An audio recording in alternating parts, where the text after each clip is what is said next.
My husband, Nestor, was anxiously waiting outside the operating room for his first love. And I was separated from him by only a wall. When Pamela was wheeled out of the operating room, she weakly asked her husband, "Where is Sister Sabi? Why didn't she come with you?" Upon hearing my name, Nestor responded with disdain, "Don't worry about her. She's perfectly fine." But he didn't know that Pamela's new heart was mine. Chapter 1. The nurse covered my corpse with a white sheet, announcing the end of my life. Although I was clearly dead, for some reason, my soul remained hovering in midair. I watched as the doctors busied themselves in the operating room. I watched as Pamela's vital signs finally stabilized, and the doctors wheeled her out of the operating room. Instinctively, I floated in her direction. Nestor was pacing at the door, his brows furrowed, his fingers unconsciously tapping the phone in his pocket. When he saw the doctor come out, he quickly stepped forward, his voice revealing his concern. "How is she?" The doctor stopped to address him. The surgery was a success, thanks to the timely heart donation. Nestor's face relaxed slightly, and he finally breathed a sigh of relief. "Do you know who the donor is?" "I would like to thank the family," he asked, catching up with the doctor. The doctor shook his head. "I'm sorry, Mr. Zhou. The donor requested anonymity, so we cannot disclose that information." Nestor nodded. "All right. If Nestor knew it was my heart that was given to Pamela, I wonder how he would react. Would he be happy that Pamela could live well, or would he be saddened by my death?" Thinking this, my chest suddenly felt a bit tight. How could I still feel something after death? I smiled self-deprecatingly. Soon after, my corpse, covered in a white sheet, was also wheeled out. I passed right by Nestor in the hallway. For some reason, he suddenly looked back, appearing momentarily dazed. Then he turned back and followed Pamela into the ward. Pamela was still asleep, and Nestor stayed by her bedside, waiting. I floated between them like a third wheel. Realizing this, I retreated a bit. I suddenly remembered when Pamela once yelled at me, "Sabrina, if it weren't for your scheming, I should have been the one to marry brother Nestor." Nestor had also said, "Sabrina, you should know why I married you." Ah, indeed, I was the third wheel in their relationship. But it didn't matter. I had already stepped back. Although it was involuntary. Chapter 2. Nestor tightly held Pamela's hand, his forehead gently resting on the back of her hand. I quietly watched them, not knowing how much time had passed before Pamela's fingers twitched. Then she slowly opened her eyes. "Brother Nestor." Her voice was still hoarse from just waking up, and as soon as she spoke, Nestor's heart tightened. The moment Pamela saw Nestor, her eyes filled with tears. "Pammy, you're awake." Nestor quickly pressed the call button at the bedside to summon the doctor. "Brother Nestor, I thought I would never see you again." Tears streamed down Pamela's pale cheeks, making her look pitiful. Nestor's eyes were full of pain as he gently patted Pamela's hand. "No, everything will be fine now. You will recover." Seeing their affection, a surge of hatred rose within me. "Everything is fine for you, but what about me?" The doctor gave Pamela a thorough examination. Everything was normal, and she only needed to stay in the hospital for a while longer before she could go home. After the doctor left, Pamela cautiously asked, "Where is Sister Sabi? Why didn't she come with you?" Hearing my own name, I snapped out of my thoughts. Nestor's expression stiffened. He lowered his eyes, a hint of disgust in his voice. "Don't worry about her." Pamela responded with an "oh" and lowered her head, saying nothing more. But I clearly saw a faint smile on her lips. It was the same old trick, deliberately mentioning me in front of Nestor to test his reaction. Everyone could see her intentions except Nestor. After dinner with Pamela, Nestor checked the time and said he needed to go home. Pamela struggled to sit up, looking frightened. "Brother Nestor, I don't want to stay here alone. I'm scared." He took out his phone and checked it. There were no new messages. Nestor hesitated. "How about I ask Aunt Wang to come and stay with you?" Aunt Wang was our live-in housekeeper, responsible for Nestor's and my meals. "Can't you stay with me?" Pamela bit her lip, her voice growing softer. Nestor was silent for a moment, then unlocked his phone and opened our chat. Our conversation had stopped 2 days ago. The last message was from me, saying, "Let's get a divorce." He had replied, "Don't make trouble out of nothing." Chapter 3. Seeing Pamela look at him with red-rimmed eyes, like a little white rabbit, Nestor's heart softened. He sent me a message. "I won't be coming home tonight." I pursed my lips. I knew, but I couldn't reply to you anymore. Seeing Nestor agree to stay, Pamela finally smiled. I knew brother Nestor was the best to me. Nestor patted her head, his voice full of affection. I really can't say no to you. While he went to the water room to fetch water, Pamela took out her phone. She opened her secondary WeChat account and sent a message to someone with a completely black profile picture. "Is everything handled?" The reply was almost instantaneous. "Don't worry, everything is taken care of." A cold gleam flashed in Pamela's eyes. Dying and giving me her heart, at least she died for a good cause. So she not only knew I was dead but was also involved in my death. Looking at my semi-transparent body and the smug Pamela, a surge of hatred rose within me. But there was nothing I could do. I could only watch her act sweet and innocent with Nestor, living well in this world with my heart. When Nestor returned with a thermos, he sat in the chair and began peeling an apple for Pamela. However, he seemed a bit distracted. His gaze kept drifting towards his phone, which was set aside. When the phone suddenly rang, it startled him, and the fruit knife nicked his fingertip. But he didn't bother to tend to the cut. Instead, he walked to the window to answer the call. "Hello, Sabi." "Yes. I won't be coming home tonight." "What? She hasn't come back either?" Nestor's face changed slightly. "I understand." He hung up the phone.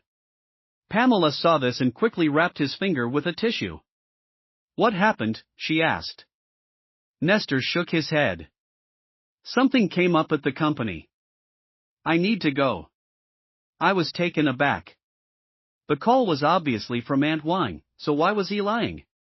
Pamela didn't seem to notice Nestor's odd behavior and nodded obediently. "All right, go ahead then." Nestor picked up his suit and walked to the door.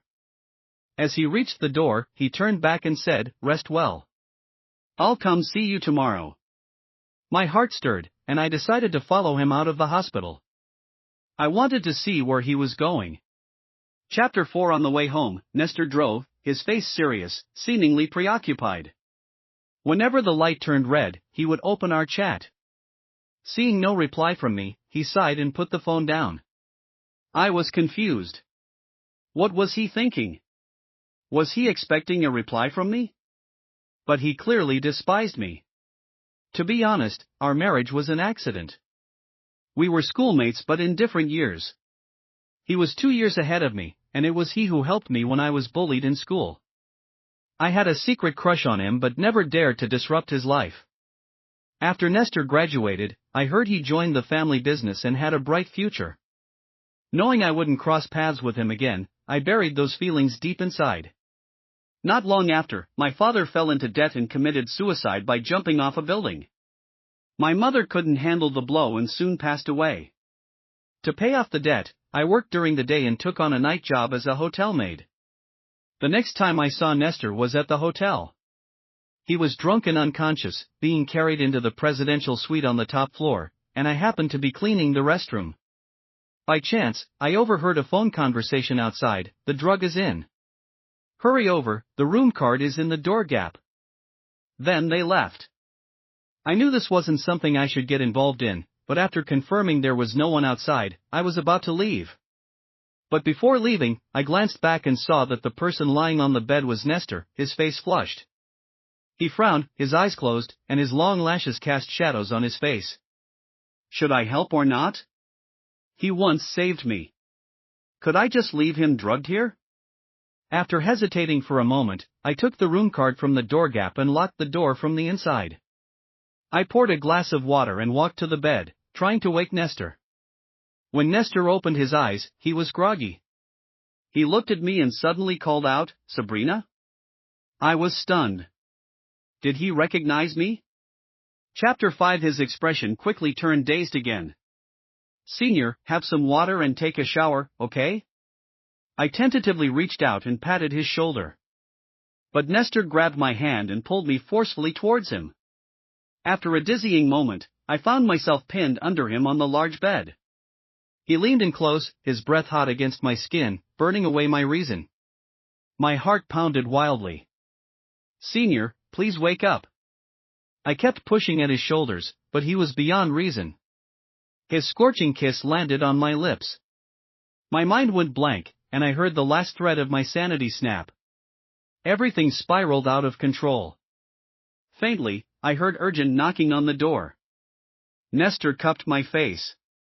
Sabi, focus.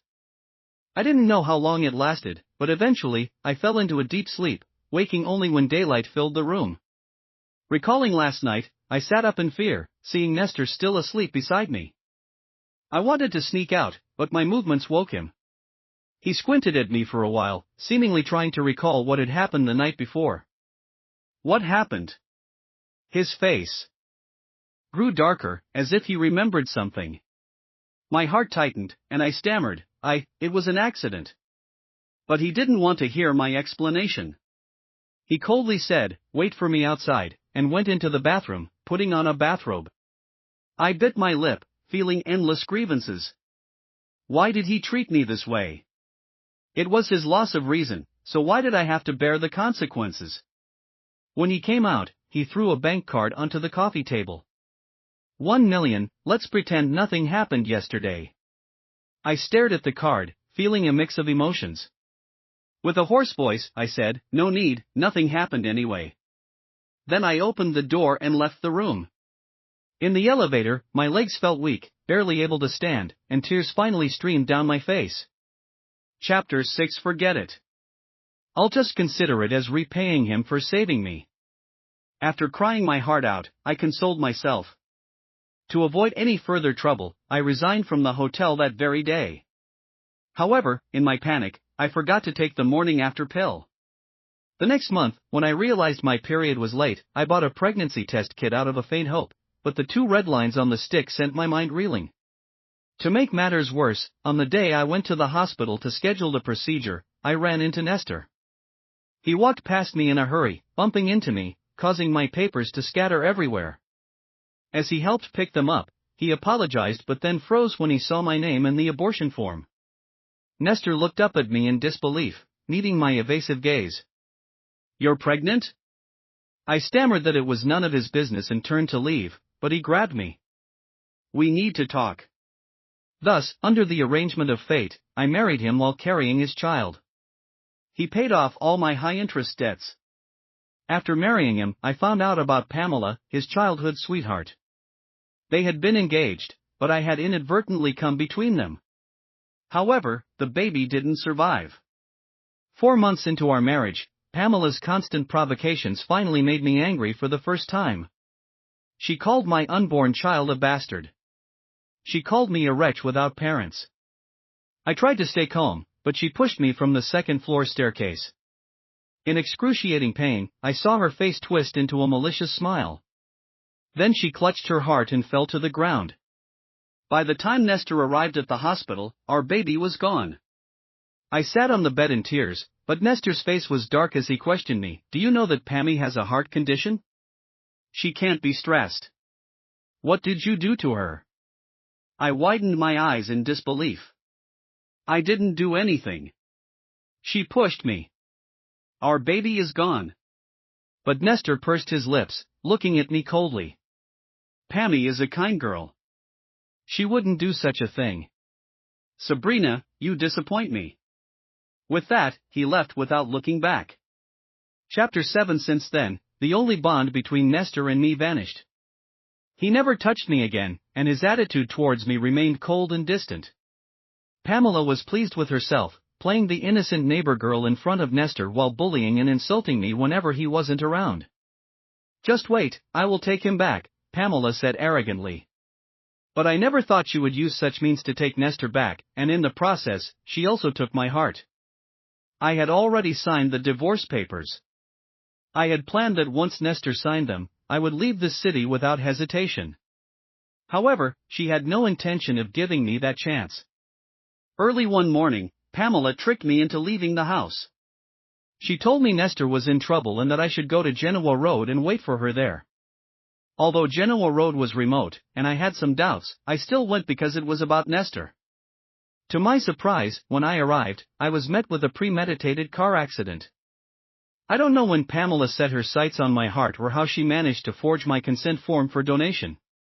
But as a person without family or connections, my disappearance wouldn't matter to anyone. She succeeded. Chapter 8. I closed my eyes for a moment as Nestor suddenly braked the car. Oh, we were home.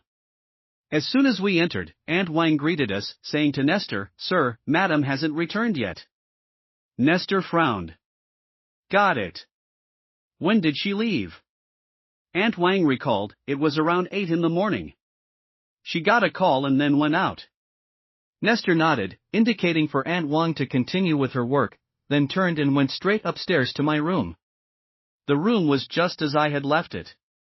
Nestor checked my wardrobe and found all my clothes and luggage still there, which gave him some relief. He sat on the sofa, took out his phone, and sent me another message. "Where did you go? How strange, why was he so intent on finding me today?" I watched him wait for a few minutes. Just as he was about to call me, his gaze fell on my desk. There were a few papers on it. Nestor stood up and picked them up. They were the divorce papers I had signed. His face instantly darkened. Clutching the divorce papers tightly in one hand, he dialed my number with the other. "The number you have dialed is switched off, please try again later." The cold automated message made his face even darker. My phone had been shattered in the car accident. How could I receive his call? Watching his unusual behavior, I found it amusing. He had been indifferent to my life and death before, but now he was so anxious after my disappearance.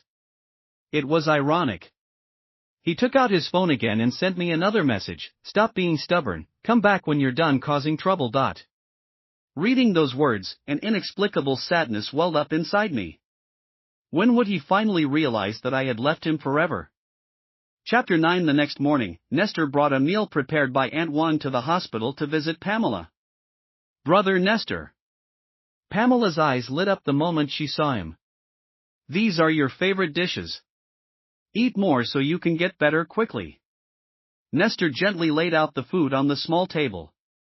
Seeing his attentive behavior made me catch my breath. Oh right, I shouldn't be breathing anymore. In any case, I felt very sad. Because Nestor never remembered what I liked to eat, or rather, he didn't care about my preferences at all. I don't eat scallions or spicy food, but the first time we had a meal with Pamela, he chose a Sichuan restaurant. Because Pamela liked spicy food. They chatted warmly while I barely touched my food. Pamela looked at me half-jokingly and said, "Sister Sabi, don't you like the restaurant Brother Nestor chose? Or do you just not want to eat with me?" Nestor's gaze towards me turned somewhat inquisitive. "No, I'm just not very hungry today." I had to force myself to eat a few bites of the oil-drenched boiled meat slices. I endured the discomfort to accompany them through the meal, but I ended up with a stomachache when I got home. It hurt so much that I had to go to the emergency room in the middle of the night. What did Nestor say back then? "How can you be so delicate? You get like this from just one meal? Pammy is perfectly fine." I was too pale and speechless, ended up staying in the hospital for half a month. I snapped out of my thoughts and saw Pamela pouting and acting spoiled. "Brother, can you feed me? I don't want to move." Nestor chuckled. He was about to agree but seemed to remember something. His words changed to, "Pammy, you're a grown-up now. You can't always have your brother feeding you." Pamela was stunned, not expecting him to refuse. Floating nearby, I recalled the argument we had before. "What do you take me for?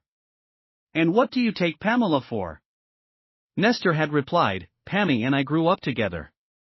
She's like family to me. Sabrina, stop being unreasonable. No matter how much like family you are, you're both adults now. Shouldn't you keep a proper distance?" If you want to be with her, I'll leave. Our marriage was an accident anyway, I had cried bitterly. If it weren't for saving him, I shouldn't have had to go through all this. Nestor hadn't expected me to be so upset and was momentarily flustered. Don't cry. I'll be more careful in the future. Could it be that he remembered my words and that's why he refused Pamela? I couldn't help but wonder. Then I felt I was being foolish. Nestor didn't love me. Why would he care about what I said? Brother Nestor, are you getting tired of me? Pamela pouted, her eyes glistening with tears. Nestor panicked and quickly grabbed a tissue to wipe her tears. No, don't get emotional. It's not good for your heart recovery. I will never get tired of you. Pamela continued to cry while leaning her head on Nestor's chest. Nestor's body tensed, but he didn't push her away. Instead, he reached out and gently patted her back comfortingly. Watching Pamela's pretense, my heart surged with hatred. She had harmed my child and me, yet she could still act coy in front of Nestor with my heart. Brother Nestor is the best to me. Pamela sobbed. If Sabrina hadn't seduced you, would you have married me, Brother Nestor? Upon hearing this, Nestor was silent for a moment. Pammy, he said slowly. There are no ifs. What if Sabrina were gone? Would you be with me then?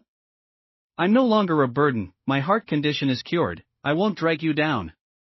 Pamela clutched his sleeve, her face stubborn. Nestor sighed. Since I promised your parents I'd take care of you, I won't break that promise. Don't worry, even though I'm married, I won't abandon you. I scoffed. Pamela leaned against him, appearing obedient, but her eyes flashed with jealousy. After visiting Pamela, Nestor went to the office. After passing the reception, he suddenly turned back. Have you seen my wife these past 2 days? He asked. The receptionist thought for a moment. No. Nestor's eyes darkened. Just as he was about to leave, the receptionist suddenly remembered something. Mr. Zhou? What is it? Nestor turned back. Yesterday morning, your wife called.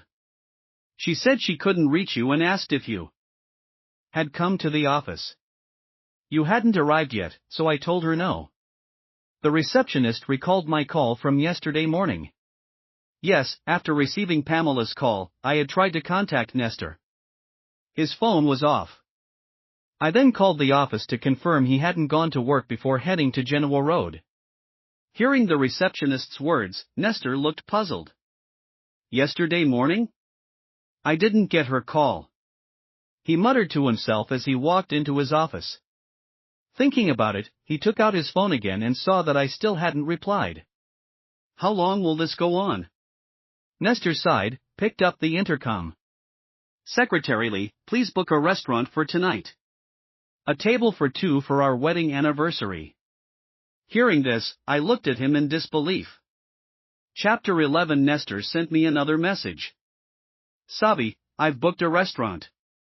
Can we have dinner together tonight? I felt a bitter ache in my heart, my nose stinging. Yes, today was our first wedding anniversary. But what was the point of treating me well now? In the afternoon, Pamela called. Brother Nestor, when are you coming to be with me? Nestor frowned, his eyes fixed on his inactive phone. Brother? Pamela called out, testing his attention when he didn't respond. Sorry, Pammy, I'm a bit busy today and can't find time to visit you. He quickly answered, snapping back to reality. All right. Pamela sounded disappointed. Would Nestor really decline Pamela to have dinner with me? I was a bit surprised. But knowing Pamela, she wouldn't give up easily. Sure enough, not long after, the hospital called. The doctor said Pamela had fainted, and her condition was unstable, needing a family member to accompany her. A rare look of frustration crossed Nestor's face. But he still drove to the hospital. How's Pammy? Seeing Pamela lying in bed with her eyes closed, Nestor hesitated and asked the doctor beside him. The doctor replied, Miss Bai suddenly got emotional and couldn't breathe, so she fainted. With no one else to stay with her, Nestor had to wait for her to wake up. He kept checking the time on his phone, perhaps thinking about our dinner plans. But I couldn't keep the appointment, Nestor. After 2 hours, Pamela slowly woke up. Brother Nestor. Seeing Nestor, she started to tear up again. Pammy, I have dinner plans with Sabi tonight. I really can't stay with you. Nestor interrupted her as soon as she woke up. Pamela was taken aback. With Sister Sabi? Yes, she hasn't replied yet, but I can't leave her hanging in case she shows up. Nestor nodded. Pamela lowered her head, a subtle look of mockery flashing in her eyes. I guess she must be thinking, Sabrina is already dead, how could she show up for dinner? Rest well. Nestor stood up to leave. Brother Nestor. Pamela sat up and tried to get out of bed, but fell to the floor. Pammy. Nestor turned back quickly, rushing to help her up. In the process, his eyes caught sight of a small pendant that had fallen from the bed. It was the star charm from my necklace. What's this? He picked it up and handed it to Pamela. It's my pendant. Pamela's face changed slightly as she quickly put it away. Nestor found the pendant familiar but couldn't recall where he had seen it before. He helped Pamela back into bed and immediately headed to the restaurant where we had planned to meet. But he waited there all night, and I never showed up. Chapter 12. The more Nestor thought about it, the more something felt wrong. He finally couldn't resist contacting a private investigator. Help me find out where Sabi went. I floated beside him, watching his uneasy expression. To be honest, I was curious too. How exactly had Pamela dealt with me? The private investigator quickly responded, reporting that there were no records of me buying tickets at the airport, port, or train station. The last time surveillance captured me was when I hailed a taxi in front of our house. Reading the investigator's message, Nestor felt a sinking feeling in his heart. A hint of panic appeared on his face. Track that taxi. The taxi was legitimate, and the driver was quickly contacted. The driver said he had dropped me off near Genoa Road but knew nothing more. There was no surveillance in that remote area. Genoa Road is so remote. What was she doing there? Nestor recalled something Aunt Wang had mentioned. Around 8 in the morning, she got a call and then went out. He immediately ordered, find a way to check her call records. See who called her. Perhaps clinging to a sliver of hope, he didn't report it to the police. Checking the call records wasn't difficult. The last call was from Pamela. Nestor's expression was as if he had been struck by lightning. What? He abruptly stood up, knocking over the coffee cup on his desk. Warm coffee spilled all over the documents, but he didn't notice. Nestor finally remembered why he hadn't received my call. He had been at the hospital with Pamela at that time. Pamela had asked for his phone to play games. Then he checked the surveillance footage again. Though not obvious, I was wearing a necklace with a star pendant. At that moment, all color drained from Nestor's face. He contacted the private investigator again. Find out who donated the heart to Pamela. I was amazed by Nestor's sharpness at that moment. His shock and pain seemed genuine. For once, his usually cold and indifferent face showed a hint of regret. The investigator's email quickly arrived. The donor was Sabrina. Nestor closed his eyes slowly. His lips were completely devoid of color. So, it was you? He murmured. I didn't know if he recalled the day before yesterday at the hospital when he looked back at me covered in a white sheet as he followed Pamela. Chapter 13. Nestor sped to the hospital at 120 miles per hour. He pushed open the door to Pamela's room and walked in. Brother Nestor? Why are you here so late? Pamela woke up, frowning slightly. Where is Sabi? Nestor's voice carried no emotion. Sister Sabi? I don't know. Pamela blinked, feigning innocence. My patience is limited, Pamela. Where did you take Sabrina? Nestor took a few steps forward, towering over Pamela sitting on the bed. That star pendant was on Sabi when she disappeared. If you really don't know, why was it with you? Pamela bit her lip, about to lie again. Nestor grabbed her wrist. Whose heart is it? Is it Sabi's? Tell me. Seeing no way out, Pamela dropped her act. Yes, it's hers. She's dead. Hearing her words, Nestor's eyes darkened. If she's dead, I want to see her body. Where is she? Pamela laughed as if hearing a funny joke. Are you seeking justice for her now? Sabrina seduced you, got pregnant, and used despicable means to marry you, becoming an obstacle between us. Does it matter where she died? I took her heart, and now I can live well. Without Sabrina, you'll marry me, right? Her expression turned manic. Whether she's dead or alive, I'll never marry you. I've always seen you as a sister, never loved you. Where is she? Nestor shouted in anger. Pamela's face twisted with resentment. I burned her to ashes and scattered them in the sea. You'll never find her. A look of pain crossed Nestor's eyes. He gritted his teeth, but tears still fell. He actually cried for me? I was a bit surprised. Then the police who had been standing at the door walked in. Pamela's eyes widened. You called the police? Nestor looked at her with nothing but hatred. Of course, but I won't let you die. After all, the heart beating in you is still Sabi's. Chapter 14. Pamela's words were probably true. She had taken care of everything so thoroughly that my body was completely gone. But Nestor didn't believe it. He frantically searched everywhere for my body. If I could speak, I would tell him to stop. Late affection is worth less than grass. He never loved me, so why act so pained now? Until he took out a photo album from the study. The first page held my student ID photo. I was stunned. That was my freshman year student ID, which I had lost. I never expected the photo to be with Nestor. Sabi, I'm sorry. If I had treated you better. If I hadn't cared so much about Pamela, giving her false hope, would everything have been different? Nestor stared at the photo in a daze. Then he placed the photo and my star pendant into a small box. Sabi, you probably don't know, but I've always loved you. His eyes were red as he hugged the box, muttering to himself. Even though you didn't love me, I kept you by my side, fearing you'd leave, so I kept testing and hurting you, ultimately causing your death indirectly.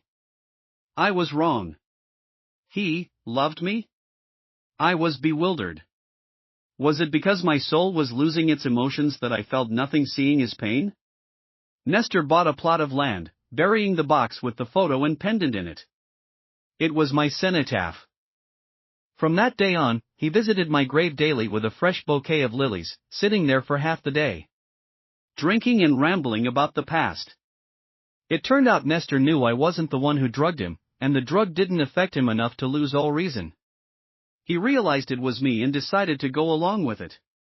But afterward, he couldn't face me, so he wanted to cool down. Unexpectedly, I quit and disappeared for a month.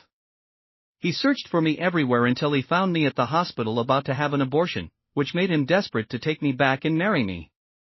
Regarding Pamela pushing me down the stairs, he truly believed it was an accident. Pamela's parents had done him a favor, and before they passed away, they entrusted her to his care. There was never an engagement between them as Pamela claimed. Nestor just didn't want to stress Pamela's weak heart, so he protected her. But no matter what he said, the harm he caused me was real. And it's something I can't forgive. Chapter 15. Pamela and the hitman she hired were both caught and sentenced to life imprisonment. Nestor used his influence to make her life in prison miserable. She repeatedly tried to contact Nestor through the guards, but he refused to see her. Soon after, Pamela committed suicide in prison. When the news of her death reached him, Nestor was at my grave, gently cleaning the tombstone with a damp cloth.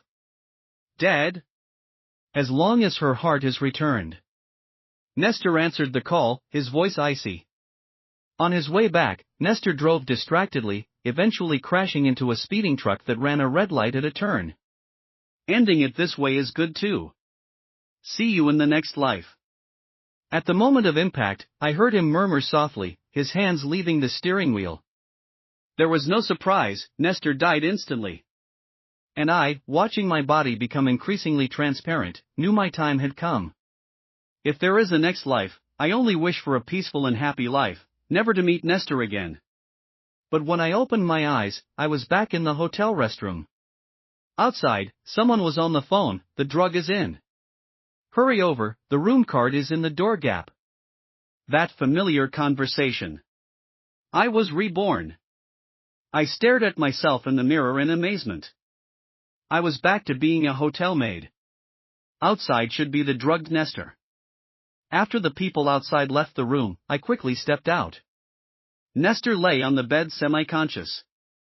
Recalling everything from my past life, I decisively opened the door and left without looking back. Let go of the savior complex and respect others' destinies.